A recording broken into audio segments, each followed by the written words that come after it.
de prouver que la réalité est autre. Alors, en matière d'enrichissement illicite, il y a d'abord une enquête de patrimoine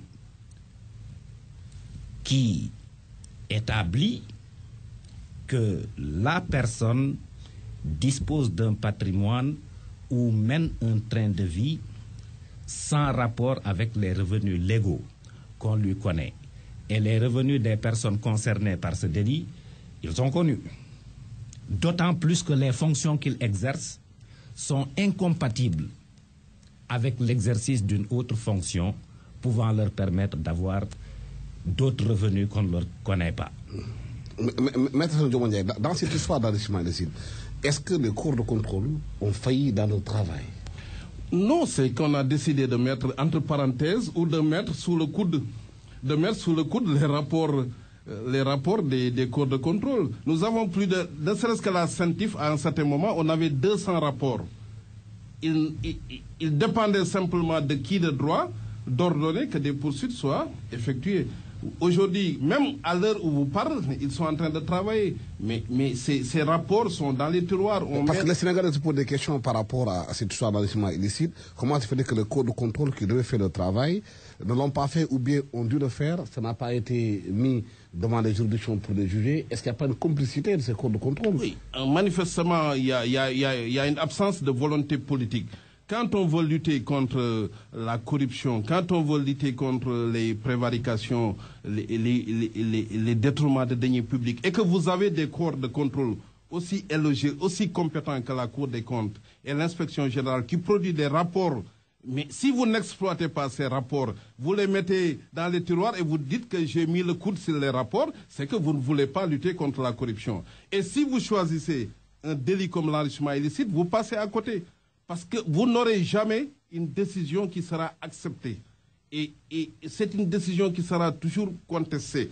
Le professeur disait tout à l'heure qu'il n'y a pas renversement de la charge de la preuve. Mais le procureur en la matière n'a pas obligation de prouver votre culpabilité. En matière d'enrichissement illicite, si nous étions dans le droit commun, si je dis que telle personne est coupable de vol, je suis procureur, j'amène quelqu'un devant le tribunal pour vol, soustraction frauduleuse, moi, procureur, je suis obligé de prouver sa culpabilité. Si je ne prouve pas, le juge va relaxer la personne. C'est ça le principe. Chaque fois qu'un procureur amène quelqu'un devant un tribunal, il lui appartient de prouver. Maintenant, est-ce que le juge va être convaincu par les preuves du procureur ou les sages? Ça, c'est notre débat. Mais ça, c'est le principe. Même, on vous dira, actori incombit probatio. Il appartient à celui qui allègue d'une chose d'en apporter la preuve. Quand je dis que quelqu'un est coupable de viol, c'est à moi, procureur, de prouver effectivement qu'il y a conjonction sexuelle et qu'il n'y a pas de consentement. C'est moi qui convainc. Il appartient au procureur de convaincre le juge. À la défense de montrer le contraire et le juge apprécie selon son intime conviction. Mais je voudrais revenir à ça rapidement. Avant que vous alliez plus loin, j'aimerais quand même faire observer, c'est la dernière fois que je vais le faire. La charge de la preuve n'incombe pas au procureur de la République en matière pénale pour n'importe quelle infraction. C'est au juge d'établir la culpabilité. Ce n'est pas au procureur. Le procureur, il ne fait que requérir, il ne fait que demander quelque chose au juge. Le juge, la loi lui donne d'importants moyens d'investigation pour aller rechercher la vérité. Et le code de procédure pénale, il est formel. Le juge peut accomplir tous les actes qu'il estime nécessaires à la manifestation de la vérité. Si on le dit, c'est parce que c'est à lui d'établir cette vérité. Ce n'est pas au procureur. La CREI, il y a eu beaucoup de débats autour de la CREI. Est-ce qu'il faut réformer la CREI? Est-ce qu'il faut la supprimer comme certains le demandent? La réformer ou la supprimer, en tout cas pas pour les arguments qui sont jusqu'ici mis sur la table, parce que ce sont des arguments qui ne correspondent pas à la réalité. Il n'y a pas de renversement de la charge de la preuve, il n'y a pas d'atteinte au principe du droit à un procès équitable. Réformer, on peut toujours réformer pour améliorer, mais pas en raison des arguments qui sont jusqu'ici développée.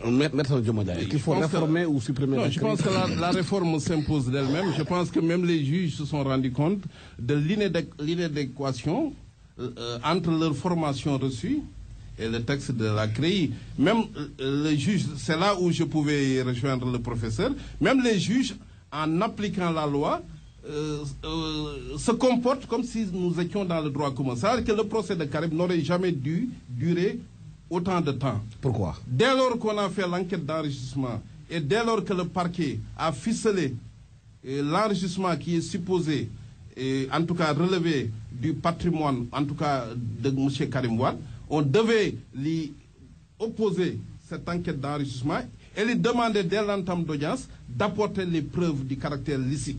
Donc c'est à lui de se décharger.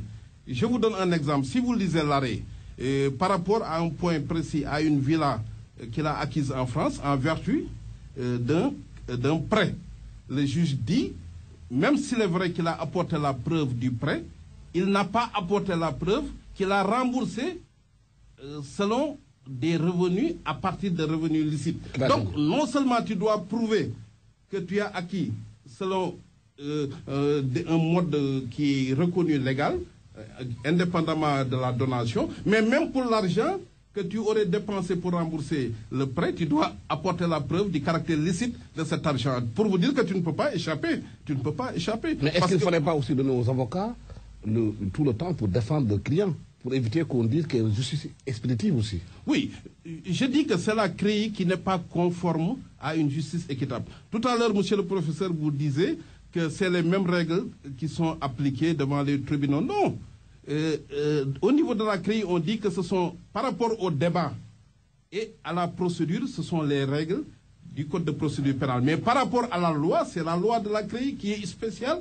Et quand il dit qu'il n'y a aucun texte constitutionnel qui prévoit le double degré de juridiction, mais il y a des principes universels, ce qu'on appelle les standards internationaux, que si vous allez au Mali, si vous allez au Burkina, partout où vous allez, ce sont des règles universelles. Et on dit d'un principe, s'il est une pratique matérielle renouvelée dans le temps et dans l'espèce et reconnue par tous, et encore d'un état psychologique de toute personne qui se dit ce principe doit m'être applicable parce qu'on l'applique devant le droit commun. Si vous êtes jugé, si vous êtes poursuivi devant le droit commun, vous avez deux ordres de juridiction. Vous avez une première instance et deux instances. Si vous êtes jugé devant la CREI, vous avez une instance. Entre deux Sénégalais, selon que vous êtes jugé devant la CREI ou devant les juridictions normales, vous avez cette discrimination. Il y a des principes que les droits de l'homme n'admettent pas.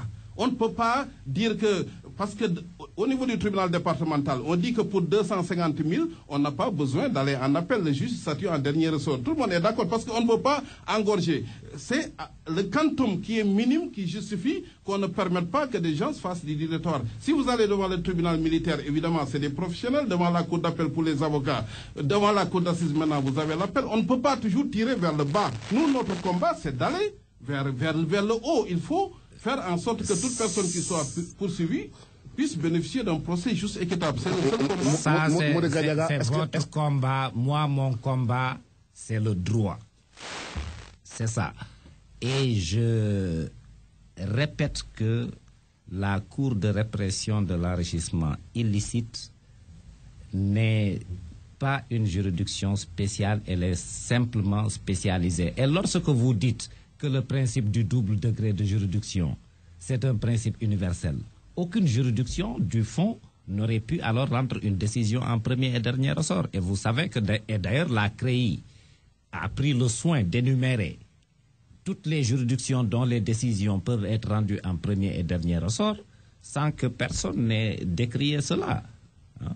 Est-ce que les standards internationaux, le Sénégal doit les appliquer? Si les standards internationaux prévoyaient le principe du double degré de juridiction en toute hypothèse, aucune juridiction n'aurait pu rendre une décision en premier et dernier ressort. Or, il y a une multitude de juridictions qui statuent en premier et dernier ressort sans possibilité d'appel, sans que cela ait été jamais décrié. Au Sénégal, vous n'avez que le tribunal militaire qui statue en premier ressort parce qu'on a pris suffisamment de garanties. Il y a il y a un magistrat professionnel qui juge avec des assesseurs militaires, et la personne poursuivie devant le tribunal militaire a la possibilité de se faire assister aussi bien par ses pairs que par des avocats professionnels. Et ça se comprend, parce que souvent c'est la réglementation militaire. Est-ce que les militaires n'ont pas le droit aussi, par rapport aux droits de l'homme, de demander aussi, de faire appel, s'il juge que le juge qui le fait peut se tromper aussi? J'en viens, parce qu'il dit qu'il y a une multitude. Je veux d'abord réduire, montrer que c'est 2 cas par exemple. Maintenant, devant la cour d'appel, évidemment. Mais ajouter par exemple la haute cour de justice. C'est une juridiction